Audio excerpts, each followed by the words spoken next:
Welcome to my channel std.com। आज का हम लोग का टॉपिक क्या है? राष्ट्रपति शासन, प्रेसिडेंट्स रूल। ये हम लोग पार्ट 2 लाए हैं राष्ट्रपति शासन का। हम लोग पिछले पार्ट 1 में देख चुके हैं राष्ट्रपति के बारे में कि राष्ट्रपति का भारत में होना चाहिए, नहीं होना चाहिए, उसका योग्यता क्या है, उसका निर्वाचक मंडल और चुनाव की विधि के बारे में हम लोग वर्णन कर चुके हैं। इस बार हम लोग पढ़ रहे हैं कि राष्ट्रपति है सो भारत में किस तरह शासन करता है। राष्ट्रपति भारत में किस तरह शासन करते हैं। जो राष्ट्रपति शासन का उल्लेख, जो राष्ट्रपति शासन है, आप लोग सबसे पहले देखिए आपातकाल। आपातकाल ये आपातकाल 3 प्रकार के होते हैं। कितने प्रकार के होते हैं? 3 प्रकार के। पहला होता है हम लोग का राष्ट्रपति शासन,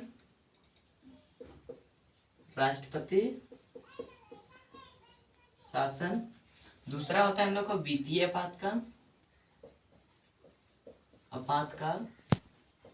और तीसरा होता है हम लोग का राष्ट्रीय आपातकाल।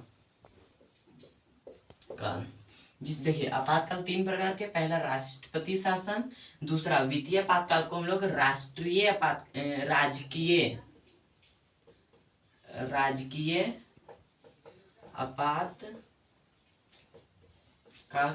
के नाम से भी जानते हैं। पहला राष्ट्रपति शासन, दूसरा वित्तीय आपातकाल, इसी को राजकीय आपातकाल कहते हैं, और तीसरा राष्ट्रपति आपातकाल, राष्ट्रीय आपातकाल, जिसमें से हम लोग अभी पढ़ेंगे राष्ट्रपति शासन। उसके बाद इसी वीडियो में हम लोग पढ़ेंगे वित्तीय आपातकाल या राजकीय आपातकाल, और तीसरा देखेंगे हम लोग राजकीय आपातकाल, राष्ट्रीय आपातकाल। ओके, तो हम लोग राष्ट्रपति शासन शुरू। राष्ट्रपति शासन का उल्लेख किस अनुच्छेद में किया गया है उसको हम लोग देखते हैं। ओके, राष्ट्रपति शासन का किस अनुच्छेद में वर्णन किया गया है? सबसे पहले देखो, राष्ट्रपति शासन का उल्लेख अनुच्छेद 356 में किया गया है। इसको आप वेरी वेरी इंपॉर्टेंट भी मान सकते हैं। ओके, क्योंकि ये हर तरह के एग्जाम में क्या किया जाते हैं, पूछे जाते हैं। अनुच्छेद 356 के तहत क्या होता है आप लोग जानते होंगे। ये क्या है? हम लोग का भारत का मैप।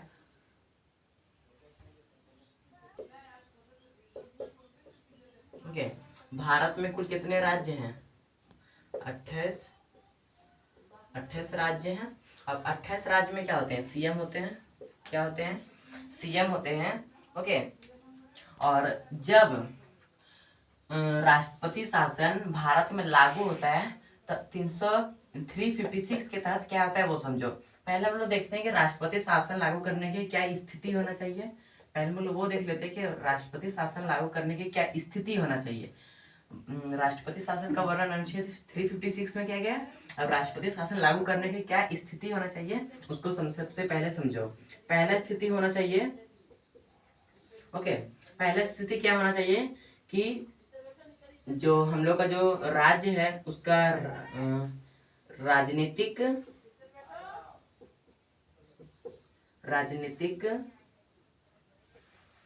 अवस्था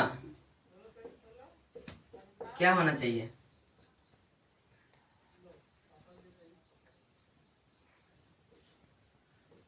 खराब हो। ओके, स्थिति है कि कब राष्ट्रपति शासन लागू हो? जब राजनीतिक अवस्था खराब हो तो हम लोग को राष्ट्रपति शासन लागू होता है। प्रेसिडेंस रूल क्या होता है? लागू होता है। ओके, अब दूसरा क्या है हम लोग का कि जब भ्रष्टाचार की स्थिति में है,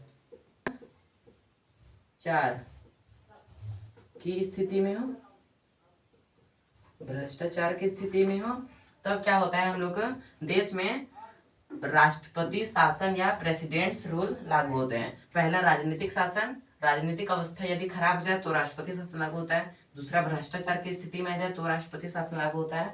और तीसरा हम लोग देखते हैं जब कोई भी राज्य में बनाने के लिए जो सीएम बनते हैं किसके द्वारा बनते हैं? विधानसभा, कोई दल के द्वारा बनते हैं। कौन से दल के द्वारा बनते हैं? किसके द्वारा बनते हैं? कोई दल के द्वारा। यदि किसी भी राज्य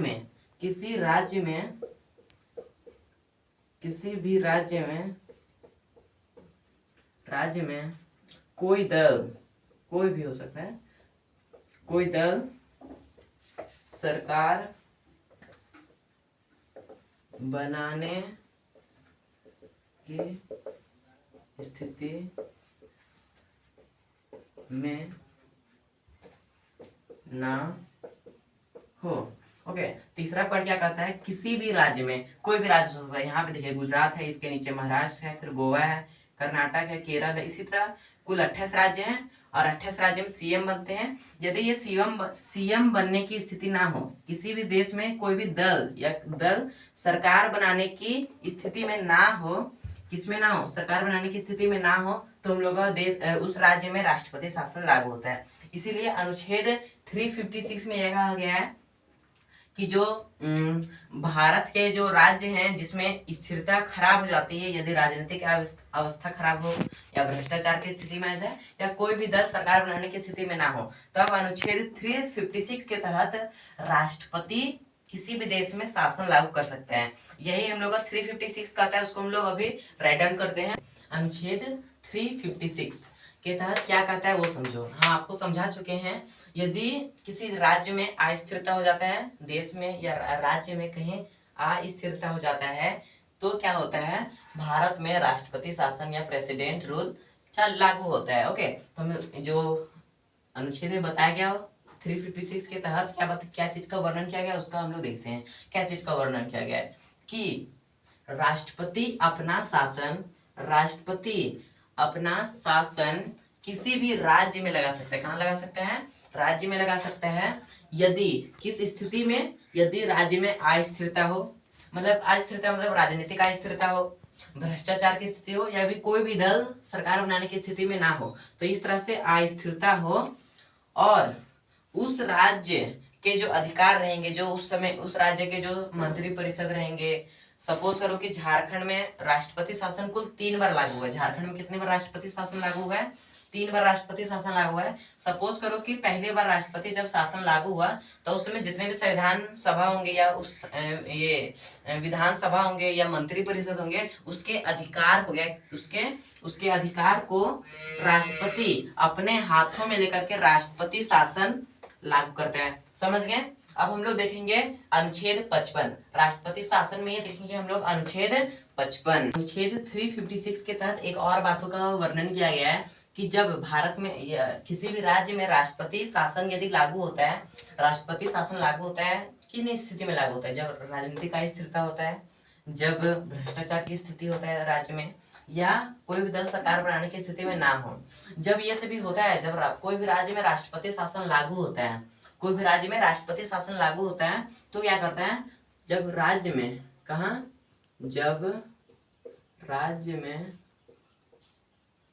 जब राज्य में राष्ट्रपति शासन लागू होता है, राष्ट्रपति शासन लागू होता है, तो जो विधानसभा है, कौन सभा, विधान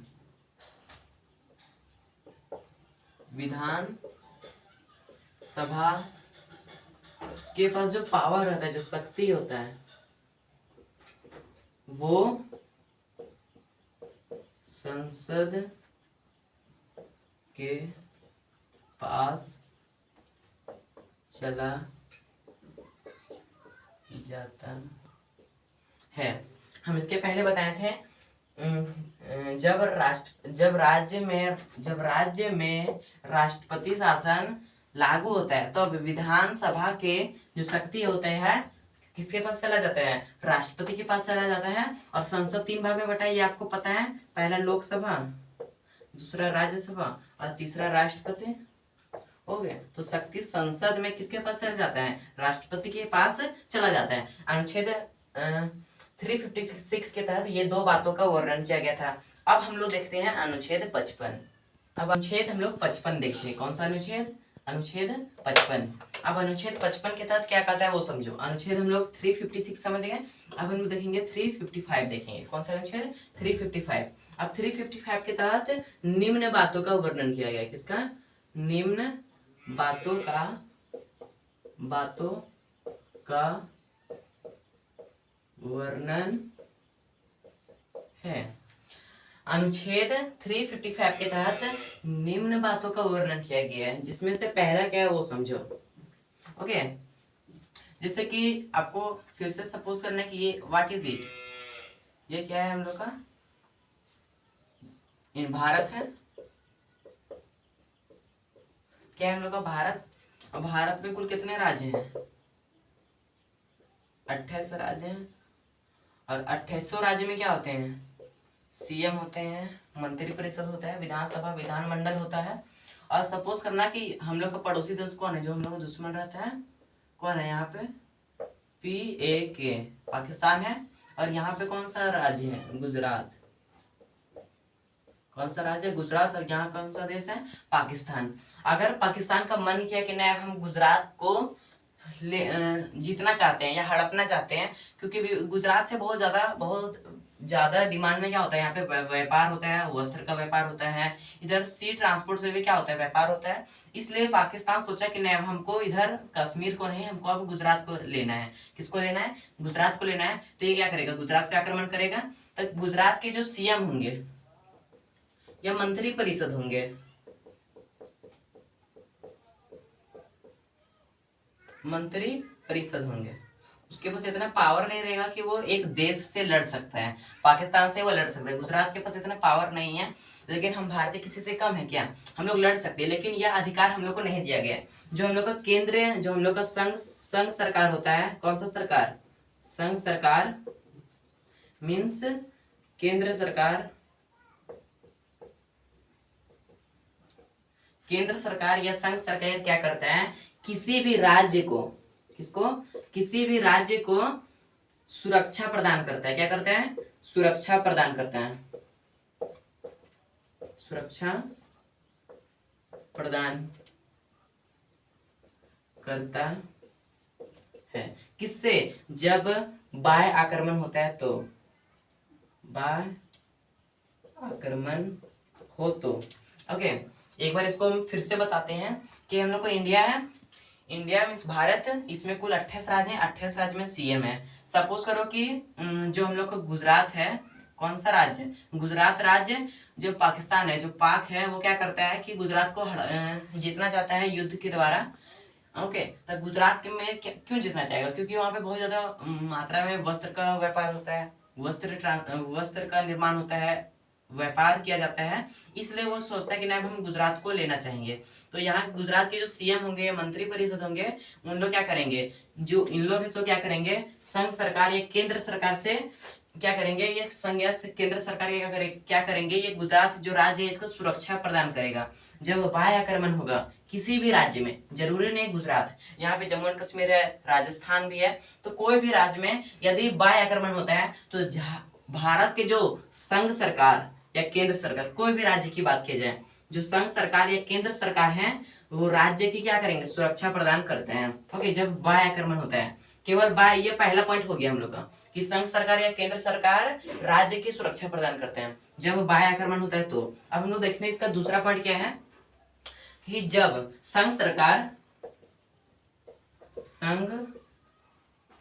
सरकार या इसी को हम लोग क्या कहते हैं, केंद्र सरकार,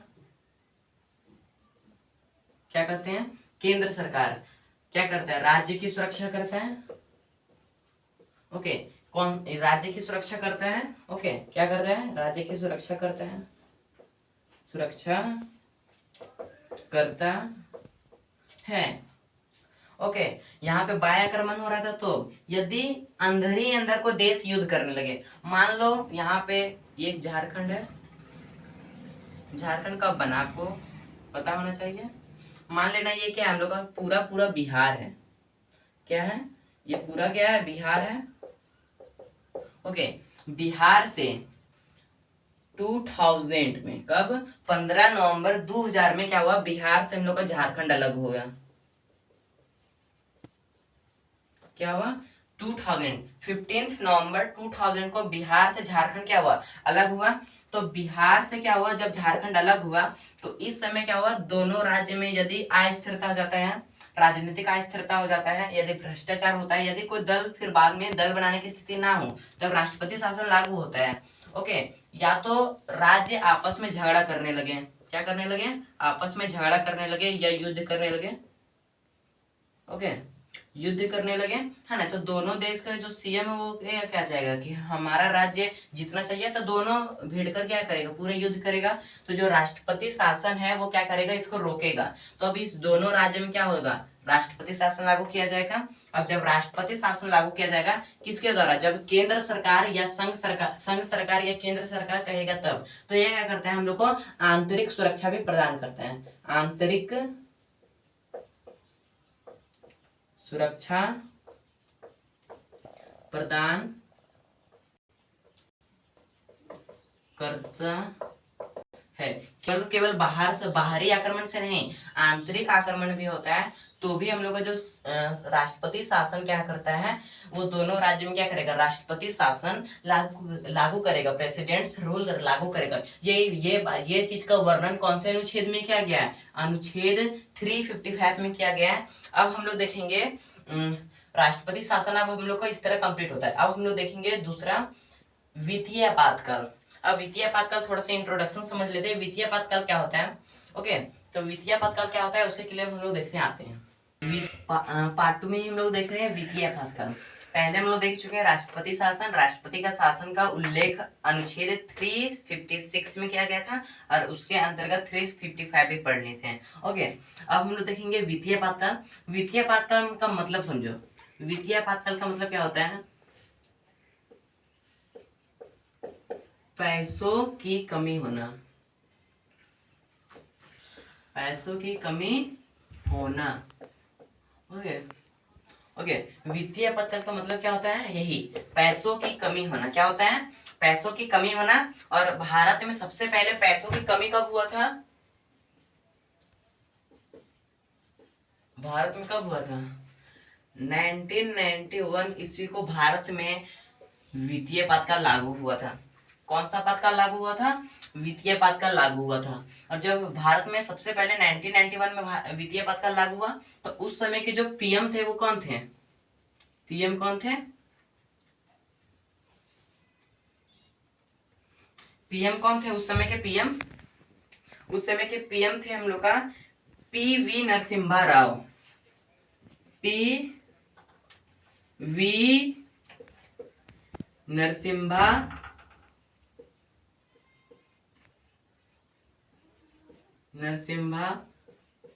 राव। ओके, उस समय के पीएम कौन थे, पीवी नरसिम्हा राव। 1991 में जब भारत में वित्तीय आपातकाल लागू हुआ था, तो उस समय के पीएम कौन थे, PV Narasimha Rao, PV Narasimha Rao. Okay, और इस समय के वित्त मंत्री कौन थे, वित्त मंत्री, इस समय के वित्त मंत्री जाने माने पहचाने श्रीमान डॉक्टर मनमोहन सिंह।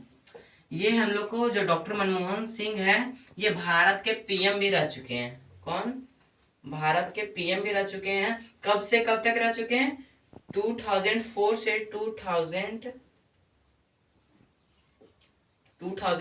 तक, कुल 10 साल इन्होंने क्या किया, 10 साल शासन किया इन्होंने पीएम के पोस्ट पे। और 1991 में ये वित्त मंत्री थे। जब भारत में वित्तीय आपातकाल लागू हुआ 1991 ईस्वी को, तो इस समय क्या हुआ, वित्त मंत्री ने एक सलाह दिया, वित्त मंत्री ने एक सलाह दिया किसको, पीएम को। वित्त मंत्री ने क्या सलाह दिया कि भारत में ना जो बाहर से जो व्यापारी आते हैं उसमें टैक्स लेना बंद कर दें, टैक्स लेना बंद कर दें। तो इससे क्या होगा, भारी मात्रा में व्यापारी आएंगे, तो भारत में जितने भी युजवान हैं उनको क्या मिलेगा, बेरोजगार मिलेगा। तो इससे क्या होगा, हम लोग को जो पैसों की कमी है वो क्या बढ़ेगा। ओके, तो पैसों की कमी क्या होगा, इससे बढ़ेगा। तो ये जो हुआ था उसको क्या कहते हैं हम लोग, ग्लोबलाइजेशन, ग्लोबलाइजेशन के द्वारा इन्होंने क्या किया, टैक्स उस लेना बंद कर दिया। और तरह तरह के व्यापारी क्या हुए, भारत आए, और इस तरह हम लोग के भारत में उद्योग खुले, कारखाने खुले। तो इससे क्या हुआ, भारत के में बेरोजगार खत्म हुआ। तो इससे धीरे धीरे क्या हुआ, हम लोग के भारत में जो पैसों की कमी था वो पूरा हो गया, मतलब पैसों की कमी ना हुआ। तो देखो, अब जो वित्तीय आपातकाल भारत में लागू होता है वो कौन से अनुच्छेद के तहत लागू होता है, उसको हम लोग देखते हैं। कौन से अनुच्छेद के तहत लागू होता है, भारत में वित्तीय आपातकाल कौन से अनुच्छेद के तहत लागू होता है? भारत में जो वित्तीय आपातकाल है, कौन से आपातकाल? भारत में जो वित्तीय आपातकाल है, ओके, वो कौन से अनुच्छेद के तहत लागू होता है? अनुच्छेद 360 के तहत। कौन से अनुच्छेद के तहत? 360 के तहत क्या होता है? भारत में वित्तीय आपातकाल लागू होता है।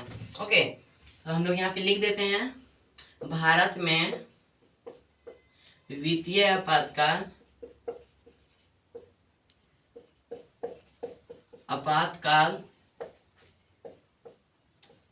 अनुच्छेद 360 के तहत लागू होता है। ओके, और दूसरा पॉइंट क्या है इसका?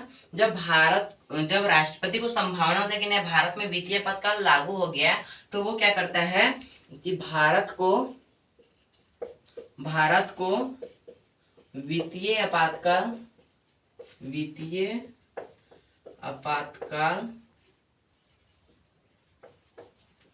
की घोषणा करता है। और हम आपको बता चुके हैं, भारत में सबसे पहले वित्तीय आपातकाल 1991 में लगा हुआ था, और उस समय के PM doctor PV Narasimha Rao थे और वित्त मंत्री डॉक्टर मनमोहन सिंह थे। और वो ऐसो भारत के प्राइम मिनिस्टर भी रह चुके, बहुत अच्छे प्राइम मिनिस्टर थे। ओके, और वो ऐसो 2004 से 2014 तक प्राइम मिनिस्टर रहे थे डॉक्टर मनमोहन सिंह, और ये ऐसो कुल 10 साल अपना शासन व्यवस्था चलाए थे डॉक्टर मनमोहन सिंह। इस तरह हम लोग को वित्तीय आपातकाल भी क्या होता है? कंप्लीट होता है। अब हम लोग देखेंगे राष्ट्रीय आपातकाल। किसको देखेंगे हम लोग? राष्ट्रीय आपातकाल। अब देखो, जब वित्तीय आपातकाल लागू होता है, हल्का से इसके बारे में और समझ लेते हैं। जब भारत में वित्तीय आपातकाल लागू होता है,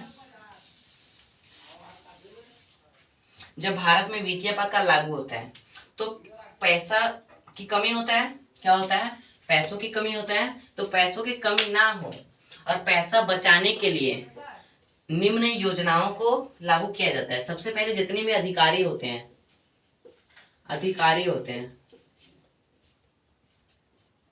ओके, जितने भी मंत्री होते हैं और जितने भी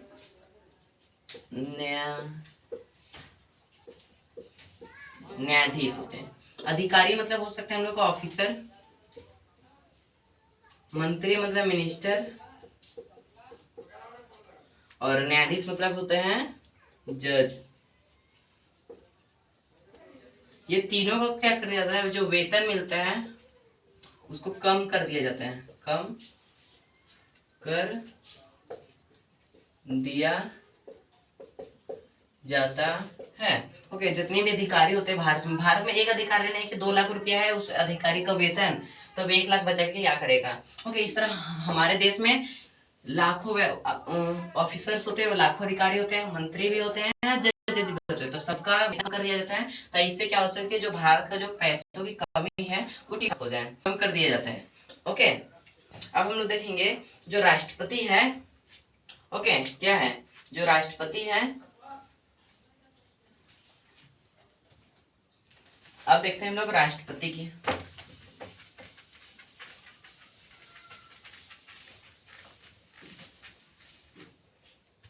ओके, जो राष्ट्रपति है, इसको आप नोट में भी आते रख सकते हैं। ओके, जो राष्ट्रपति है वो अपना त्यागपत्र उपराष्ट्रपति को देता है, और इसी तरह उपराष्ट्रपति अपना त्यागपत्र मुख्य न्यायाधीश, किसको? मुख्य न्यायाधीश, और मुख्य न्यायाधीश अपना त्यागपत्र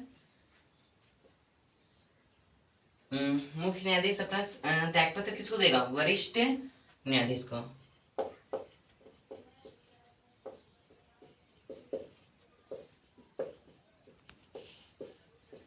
ओके, अब इसको समझो, ये आपको नोट में याद रखना है। ओके, किस में याद रखना है? नोट में, कि जो हम लोग राष्ट्रपति होते हैं उपराष्ट्रपति होते हैं, मुख्य न्यायाधीश होते हैं और वरिष्ठ न्यायाधीश होते हैं। प्रेसिडेंट, वाइस प्रेसिडेंट, चीफ जज और सीनियर जज। ओके, जो राष्ट्रपति होते हैं वो अपना त्यागपत्र उपराष्ट्रपति को देते हैं और उपराष्ट्रपति सो अपना त्यागपत्र किसको देते हैं? राष्ट्रपति को। क्या? त्याग पत्र। ओके, किसको देंगे? उपराष्ट्रपति को।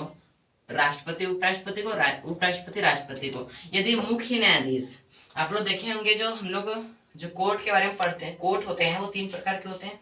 एक होता है डिस्ट्रिक्ट कोर्ट, दूसरा हाई कोर्ट, तीसरा सुप्रीम कोर्ट। तो सुप्रीम कोर्ट के जो जज होते हैं, जो मुख्य जज होते हैं, सुप्रीम कोर्ट में कुल 31 जज होते हैं। सुप्रीम कोर्ट में कुल कितने जज होते हैं? 31 जज होते हैं, जिसमें से एक होता है मुख्य, बाकी सब होता है ये वरिष्ठ न्यायाधीश होते हैं। ओके, तो जो मुख्य न्यायाधीश हैं वो अपना त्यागपत्र उपराष्ट्रपति को देता है। जो मुख्य न्यायाधीश है अपना त्यागपत्र उपराष्ट्रपति को देता है और वरिष्ठ जो बाकी जो 30 बचे हैं वो 30 है वो किसके कहलाते हैं? वरिष्ठ न्यायाधीश। और वरिष्ठ न्यायाधीश अपना त्यागपत्र मुख्य न्यायाधीश को देता है। यदि कोई मिस्टेक से यदि राष्ट्रपति अपना त्यागपत्र उपराष्ट्रपति को देता है और उपराष्ट्रपति यदि प्रेजेंट ना हो तो उपराष्ट्रपति अपना त्यागपत्र मुख्य न्यायाधीश को देता है और यदि मुख्य न्यायाधीश भी प्रेजेंट ना हो तो राष्ट्रपति अपना त्यागपत्र वरिष्ठ न्यायाधीश को देता है। अब आपको ये नहीं सोचना है वरिष्ठ न्यायाधीश नहीं हो तो क्या होगा, यहाँ पे 30 लोगों का समूह होगा, 30 लोगों का समूह है तो कोई ना कोई तो होगा। यदि नहीं होता तो भारत लोकतंत्र ही नहीं कहलाएगा। ओके, तो यदि वरिष्ठ न्यायाधीश को अपना त्यागपत्र मुख्य न्यायाधीश को देना, मुख्य न्यायाधीश को देता है, यदि मुख्य न्यायाधीश को सिचुएशन में नहीं रहा तो यह वरिष्ठ न्यायाधीश किसको देगा? अपना त्यागपत्र उपराष्ट्रपति को। यदि उपराष्ट्रपति नहीं होगा तो अपना त्यागपत्र किसको देगा? राष्ट्रपति को। जस्ट ये साइड से ये साइड जा रहे हैं हम लोग और ये साइड से ये साइड आ रहे हैं हम लोग।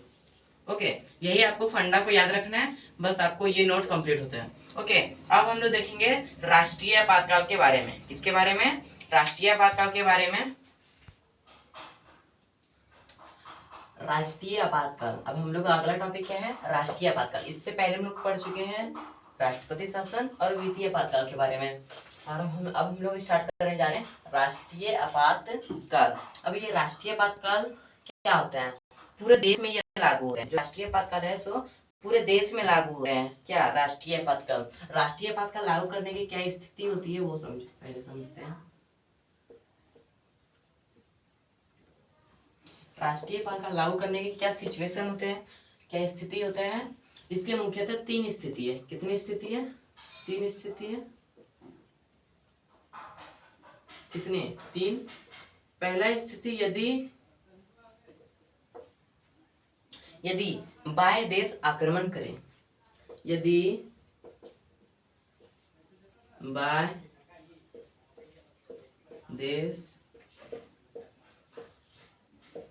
आक्रमण करे तो, बाह्य देश आक्रमण करे मतलब कोई भी पाकिस्तान, मतलब हम लोग बाहरी देश, ओके, जैसे पाकिस्तान, अफगानिस्तान भी हल्का पड़ोसी देश, चीन, बांग्लादेश, ये सभी यदि देश हम लोग पे यदि आक्रमण करते हैं तो हम लोग के देश में राष्ट्रीय आपातकाल लागू होता है।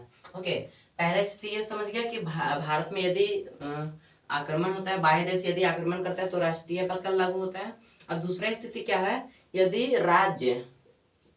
दो राज्य, कितने राज्य? 2 राज्य आपस में ही लड़ाई करें।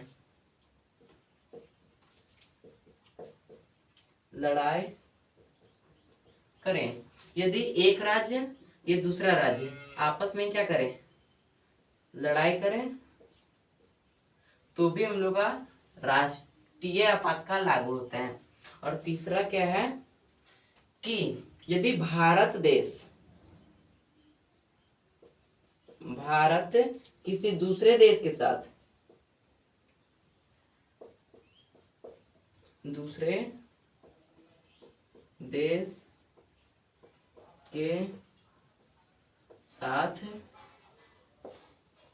युद्ध करे तो, ओके, यदि भारत देश किसी दूसरे देश के साथ युद्ध कर रहा है, जैसे भारत पाकिस्तान के साथ युद्ध कर रहा है, भारत चीन के साथ युद्ध कर रहा है, तो इस स्थिति में क्या होता है?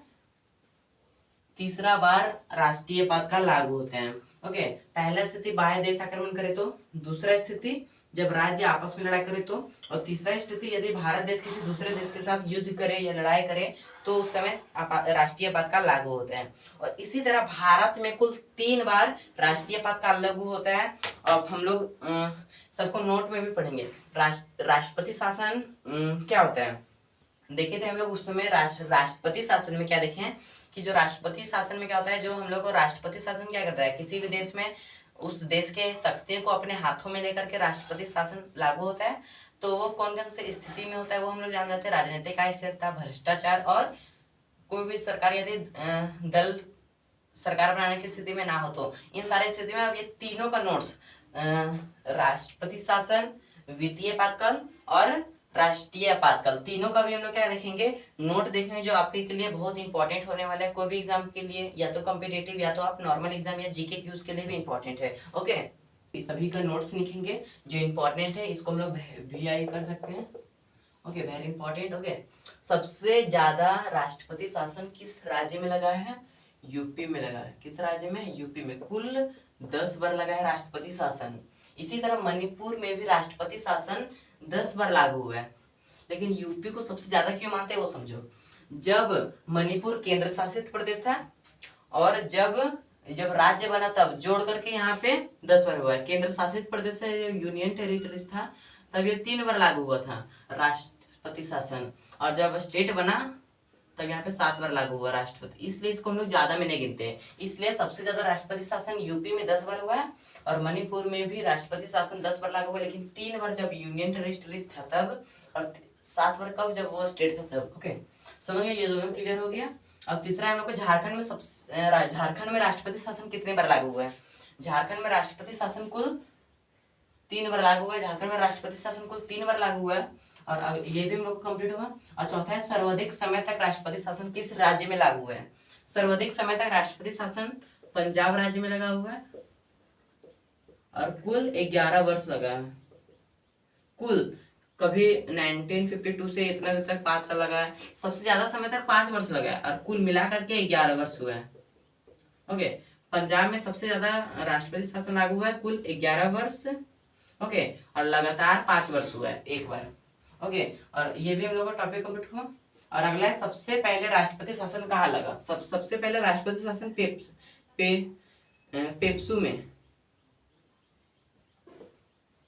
पेप्सू में लागू हुआ 1951 ईस्वी को। अब ये पेप्सू क्या होता है वो समझो। पेप्सू जो हम लोग का इंडिया है, यहाँ पे लिख लेते हैं। ओके, इधर का जो इंडिया है, ओके, वेस्ट की ओर का जो इंडिया है, ओके, तो इधर वाले क्षेत्र को पहले पेप्सू कहते थे, जिसमें गुजरात का कुछ भाग, राजस्थान का, हरियाणा का, दिल्ली का और थोड़ा बहुत किसका, मध्य प्रदेश का भाग आता था। इस सभी क्षेत्र को मिला करके हम लोग क्या कहते थे? पेप्सू कहते थे। ओके, और अगला है हम लोग का छत्तीसगढ़ एवं तेलंगाना, इसको VI कर लेना है। ओके, छत्तीसगढ़ एवं तेलंगाना ये ऐसे 2 राज्य हैं जिसमें से राष्ट्रपति शासन लागू एक बार भी नहीं हुआ। बाकी जितने भी भारत में जितने भी राज्य हैं सभी में राष्ट्रपति शासन लागू है, लेकिन 2 ऐसे राज्य हैं जिसमें एक बार भी राष्ट्रपति शासन लागू नहीं हुआ है। पहले छत्तीसगढ़ और दूसरा तेलंगाना और छत्तीसगढ़। छत्तीसगढ़ का पड़ोसी कौन है? तेलंगाना है। ओके, जो छत्तीसगढ़ के दक्षिण में सिचुएटेड है तेलंगाना। अब नीचे देखते हैं, सबसे पहले राष्ट्रीय आपातकाल लागू हुआ था। ये हो गया हम लोग का राष्ट्रपति शासन का क्वेश्चन यहाँ तक। अब ये होता है हम लोग को वित्तीय आपातकाल का। सबसे पहले राष्ट्रीय आपातकाल लागू कब हुआ था? 1991 को लागू हुआ था। और इस समय के PM कौन थे? आप इसको नोट डाउन भी कर सकते हैं। इस समय के PM PV नरसिम्हा राव थे। कौन थे इस समय के PM? कौन थे? PV नरसिम्हा राव, और वित्त मंत्री डॉक्टर मनमोहन सिंह थे। ओके, और ये वाला आता है हम लोग का राष्ट्रीय आपातकाल का। ये वाला कहाँ का आता है? राष्ट्रीय आपातकाल का। ये सबसे पहले राष्ट्रीय आपातकाल कब लागू हुआ? सॉरी 1991 को नहीं, 1962 से 1968 तक लागू हुआ। जो 1991 को लागू हुआ था वो लागू हुआ था वित्तीय आपातकाल, और यहाँ पे क्या है? राष्ट्रीय आपातकाल। ओके, सॉरी 1962 से 1968 तक हम लोग का लागू हुआ है कौन सा? ये राष्ट्रीय आपातकाल। और इस समय के पीएम कौन थे?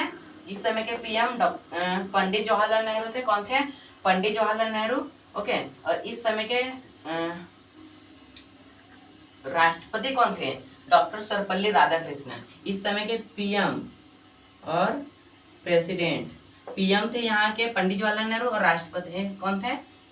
राष्ट्रपति कौन थे? डॉक्टर सर्वपल्ली राधाकृष्णन। ओके, इस तरह इसको राउट डाउन कर लीजिए अपने नोटबुक में। अब दूसरा बार जब राष्ट्रीय आपातकाल लागू हुआ था, दूसरा बार राष्ट्रीय आपातकाल 1971 से 1975 तक लागू हुआ था। 1971 से 1975 तक कुल 5 वर्ष लागू हुआ था, और इसमें 6 वर्ष और इसमें 5 वर्ष। ओके, 1971 से 1975 तक ये दूसरी बार राष्ट्रीय आपातकाल लागू हुआ था। ओके, और इस समय के पीएम कौन थे और इस समय के प्रेसिडेंट कौन थे? इस समय के पीएम इंदिरा गांधी थे, ये एक लेडी थी। ओके, और पीएम कौन थी? इंदिरा गांधी। और इस समय के प्रेसिडेंट कौन थे? पीवी गिरी। कौन थे? पीवी गिरी। कौन थे? पीवी गिरी। कौन थे? दूसरी बार जब राष्ट्रीय आपातकाल लागू हुआ था उस समय के जो प्रेसिडेंट थे कौन थे? पीवी गिरी थे। ओके, ये भी इंपॉर्टेंट है। और तीसरा है ये, तीसरी बार जब राष्ट्रीय आपातकाल लागू हुआ, तीसरी बार जब राष्ट्रीय आपातकाल लागू हुआ था तो उस समय के जो पीएम और प्रेसिडेंट कौन थे? उस समय के पीएम थे यही इंदिरा गांधी, और प्रेसिडेंट चेंज हुआ था। उस समय के प्रेसिडेंट थे फखरुद्दीन अली अहमद। कौन थे? फखरुद्दीन अली अहमद। और तीसरा बार जब राष्ट्रीय आपातकाल लागू हुआ था वो है 1975 से 1977 तक लागू हुआ था। और इस समय के पीएम और इस समय के प्रेसिडेंट, ओके, इस समय के पीएम इंदिरा गांधी थे और इस समय के प्रेसिडेंट फखरुद्दीन अली अहमद।